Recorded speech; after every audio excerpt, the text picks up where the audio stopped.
Local superstar Saim নিজের সাদা গুটিকে slip রেখে টার্ন শট খেলে প্রতিপক্ষের সবুজ গুটি নষ্ট করার চেষ্টা করবে হয়তো, কিন্তু সুবিধা করতে পারল না।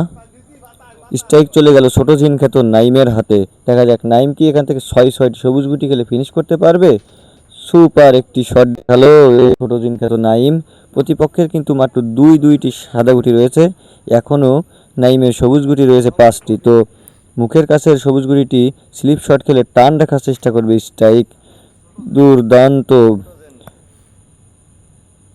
আবারও কি ইজি গুটি খেলার চেষ্টা, লং রেঞ্জে একটি সবুজ গুটি, পকেটের মুখে থাকা সবুজ গুটিটি ইজি খেলে দেওয়ার চেষ্টা, দারুণ। আবারও একটি স্লিপ শট খেলে স্ট্রাইক টান রাখার চেষ্টা করবে হয়তো, দুর্দান্ত একটি শট, একের পর এক দারুণ শট দেখিয়েই চলেছে ছোট খ্যাত নাইম। পার্টনারের বিটে বসে থাকা সবুজ গুটিটা হয়তো চাবি শট মেরে নিজের আয়ত্তে নিয়ে চলে আসার চেষ্টা করবে। দেখা যাক কি শট খেলে এখানে নাইম। দুর্দান্ত, অসাধারণ, সুপার একটি শট। আর মাত্র একটি সবুজ গুটি খেললেই কিন্তু ফিনিশ। চাপের মুখে কি অসাধারণ খেলা দেখালো নাইমে।